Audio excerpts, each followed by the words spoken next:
I would be terrified to be a gang member in El Salvador. This morning, police intelligence identified gang members in the region of San Marcos, El Salvador. So, the president, Nayyib Bukele, sent 2,000 soldiers and over 500 policemen to encircle the town and flush them out. This is nothing new, as he issued a state of emergency in El Salvador in March of 2022 against gang activity, sending clear messages to these gangs, such as back in May of 2023, one policeman was killed, so he sent 5,000 soldiers and 500 policemen to find them. In August 2023, he sent over 8,000 troops and policemen to the region of Cabanas to find these gang members. In March of this year, 2 people were murdered in the northern region of his country, so he sent 6,000 security personnel to find them. This man does not play around. May God help you if you're a gang member and you get found by these guys, as there is no warrant needed, and this is where you will end up. If you're a gang lord, you used to get 6 to 9 years in prison. Now it's 40 to 45 years. If you're just a regular member, it used to be 3 to 5, but now it's 20 to 30. And you used to have to be 16 to be convicted, but now it's just 12. Now, some people are saying that this is a bad thing, human rights and such, but from what I can gather, the citizens are saying, hey, this is a good thing. We don't have to worry about all this crime and gang activity like we used to. But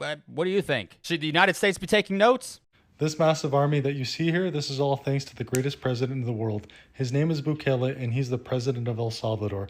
The 500 officers, the 2,000 soldiers that you see here, they're on a manhunt. And they're on a manhunt for the last and final gang members in the area.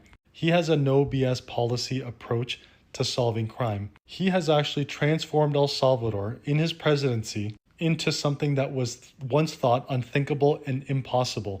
It was the unaliving capital of the world, higher than any other country, higher than any country in Africa. And he turned it to the safest country in the Western Hemisphere. It's literally safer in El Salvador today than it is in Canada right now. And part of what he does with his approach is he actually has the prisoners, especially low-level offenders, repay their debt to society. And the way he does it is in a brilliant fashion. He will actually leverage the people who are currently incarcerated to fix schools, to make any sort of repairs, to build new chairs, new desks, tables, anything that the school systems or that the public needs, whether it's roads, repaving, anything. He will get them to do the work. And the reason that's important is you have to understand that there's a concept in economics called a public good. A public good is something that is consumed by all of us. That could be firefighters, police, safety, in Canada's case, healthcare.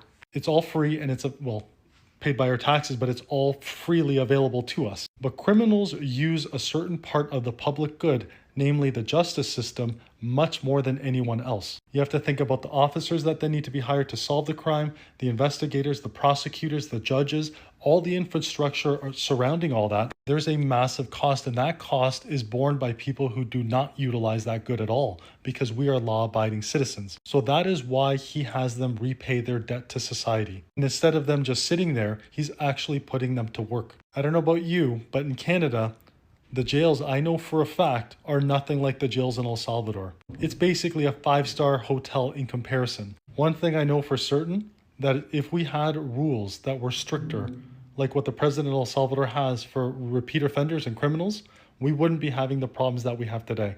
But sometimes, given the fact that we have so much increases in armed robberies, carjackings, people breaking and entering into people's homes, and a lot of violent offenders, I feel like we could use someone who has that mentality that Bukele has. Because the liberal catch and release policies, they simply do not work.